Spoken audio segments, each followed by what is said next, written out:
2025 मायथाइनि गिबियावनो गाहाम हामलायनाय थाबाय। दिनै जोङो फैगौ दुलाराय बर' फरायसा आफादनि गा 57 बोसोरसालिया जथुम्मा आरो क'क्राझार जिल्ला दुलाराय बर' फरायसा आफादनि गा 56 बोसोरसालिया जथुम्मानि पानजाय आफादनि एग्जिबिसन साब कमिटिनि जानानै दिनै जोङो मिडियानि गेजेरजों माखासे गोनांथार खौरां जों फोसावनो सानदों। दिनैहाय जों बे खौरांनि गेजेरजों जोंनि बिटिआर आरो आसामनि खना खनला थानाय रायजो राजाफोरनिसिम जोङो फोसावनो सानदों। फोसावनो साननायनि गुबै बाथ्रायानो जाहैबाय खोब गोजोनथाव बाथ्रा, जोंनि क'क्राझार जिल्लानि दतमा हालामावहाय बड'फा फोथारावहाय जोंनि दुलाराय बर' फरायसा आफादनि जि बोसोरसालिया जथुम्मा, बे बोसोरसालिया जथुम्माया फैगौ मार्च दाननि 13, 14, 15 आरो 16 अक्ट'आवहाय गाजा गोमजायै खुंफुंनाय जागोन। दा बेखौ खुंफुंनो थाखाय आथिखालाव मेन बानजाय आफाद हिसाबै जोंहा बानजाय आफाद दाखांबाय। बे बानजाय आफादनि चेयारमेना जोंनि मानजाथाव क'क्राझार पुब समस्तिनि एमएलए लरेन्स इस्लारि बिथां आरो चिफ कनभेनर हिसाबै दतमा ओनसोलनिनो सिनियर सिटिजेन शंकरलाल ब्रह्म, जों बिथांमोनखौ मोनदों। दा बिथांमोननि सिङावनो जों दिनैहाय एग्जिबिसन साब कमिटिनि जानानै माखासे बाथ्राखौ जों फोसावनो लुबैदों। बे खोनानो मोनदों दुलाराय बर' फरायसा आफादनि दैदेनगिरिफोरनि खबर मोननाय मथेबा बेवहाय बे जथुम्माया गोबां मेहेरगोनाङै जागोन। बेवहाय भारत सरकारनि नखर मन्त्रि अमित शाह बिथाङाबो फैगोन गाहाय आलासि महरै। बेनिखायनो मोनसे मेहेरगोनां आरो ओंथि गोनां खालामनो थाखाय जोंनि बानजाय आफादनिफ्राय बेवहाय एग्जिबिसननि लाहार फाहार खालामनाय जादों।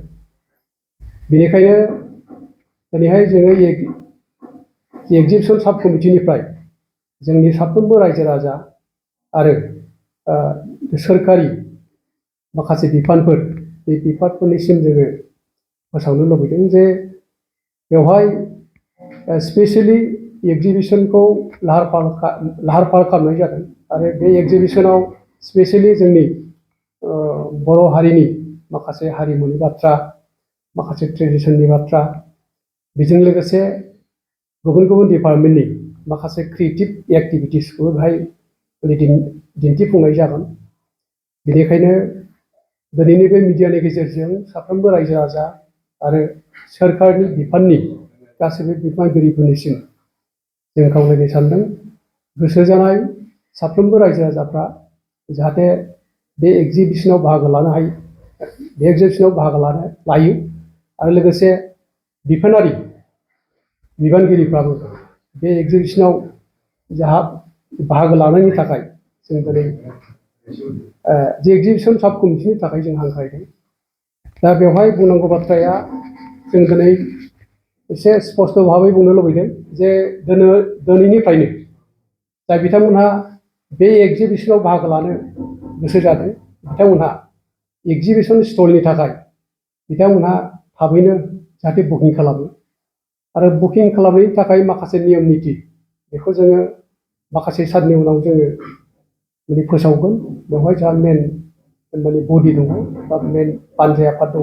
बे बानजाय आफादनि दैदेनगिरिफोरजों जोङो सावरायनानै माखासे नियम नितिखौ जों फोसावगोन। दा बेवहाय नैबे बाथ्राखौबो जों दिनै फोसावनो लुबैदों जे जिहेतु आफादनि जथुम्मा आरो बेवहाय भारतनि नखर मन्त्रि जोंहा अमित शाह साराबो सफैगोन। बेखायनो बे एग्जिबिसनखौ लाहार फाहार खालामनायजों लोगोसे जों रायजो राजाफोरनिसिम जों बेखौ खावलायनो लुबैयो जाहाथे बे एग्जिबिसनाव बयबो जाहाथे लैहोर लैहोर बाहागो लायो, जों बेखौ खावलायफायो। बिनि उनावहाय जाय बिथांमोनहा बे एग्जिबिसनाव बाहागो लानो थाखाय गोसो दङ बिथांमोनहा थाबैनो जोङो खावलायदों जाहाथे बिथांमोनहा पान्जाय आफादनि मावखुलियाव थांनानै जाहाथे जगाजग खालामो। नङाबा बेवहाय जानबुं नाम्बार होनाय दङ। बे जानबुं नाम्बारनि माबाखौ आङो फोसावनो लुबैदों जे गिबियावनो बेवहाय मोननै जानबुं नाम्बारखौ जों होदों। गिबियावनो 910832 आरो 55 बियो मोनसे जानबुं नाम्बार आरो मोनसेया जाहैबाय मा 8136048212 बे जानबुं नाम्बाराव जायफोरनाखि एग्जिबिसनाव बाहागो लानो गोसो जादों जों बिथांमोनखौ थाबैनो जोङो कन्टेक्ट खालामनो एबा स्टलनि थाखाय जोङो बुकिं खालामनो थाखाय खावलायदों। खावलायबावबाय जे साफ्रोमबो जोंनि बिटिआरनि रायजो राजा आरो बिटिआरनि अनगायैबो गुबुन गुबुन आसामनि गुबुन गुबुन ओनसोलनिफ्राय जाय बेक्तिफ्रा एग्जिबिसनाव बाहागो लानो गोसो दङ बिथांमोनखौ थाबैनो बुकिं खालामनो थाखाय खावलायनाय जाबाय। जोंनि मेन कमिटिनि बुंनाय मथेबा बेवहाय गोबां हाबाफारि जागोन। बेवहाय जोंनि कालचारनि बेहाय दामनाय देनाय बे हाबाफारियाबो जागोन। बे बाथ्राखौ जोंनि दैदेनगिरिफ्रा बुंदों। बेनिखायनो नांगौखिनि जेसेबां एग्जिबिसनाव दरखार दङ जों बेखौ जोंनि एग्जिबिसन साब कमिटिनिफ्राय जोङो लाहार फाहार खालामनाय जागोन। मुथते बे जथुम्माखौ खोब मेहेरगोनां आरो ओंथि गोनां आरो ग्रेन्ड साक्सेस खालामनो थाखाय जोंनि मेन बडि आरो एग्जिबिसन साब कमिटिया दासिम थांखि लादों। बेनिखायनो साफ्रोमबो रायजो राजा बिथांमोनखौ बे एग्जिबिसनाव बाहागो लाफैनो थाखाय जोङो दिनैनि बे मिडियानि गेजेरजों बयखौबो खावलायनाय जाबाय। मा रोखोमनि स्टल खालामनो हागोन बेवहाय बेसिकेलि जोङो जोंनि बर' हारिनि कालचार हारिमु दामनाय देनाय गाननाय जोमनाय बियो थागोन। बेजों लोगोसे सरकारि जे बिफान जेरैहाय मख'जाथाव रोखोमै हेन्दलुम एन्ड टेक्सटाइल सेरिकालचार एग्रिकालचार आरो बायदि बायदि जाय डिपार्टमेन्टआव क्रिएटिभ मोनसे एक्टिभिटिस दङ बे क्रिएटिभ एक्टिभिटिस थानाय डिपार्टमेन्टखौ जोङो गासिखौबो लिंहरगोन जों हांख्रायगोन। आरो बे एग्जिबिसननि गेजेरजोंनो जोङो जोंनि समाजाव जोंनि सुबुंफोरनो माबा मोनसे मेसेज होनायनि थांखि लादों।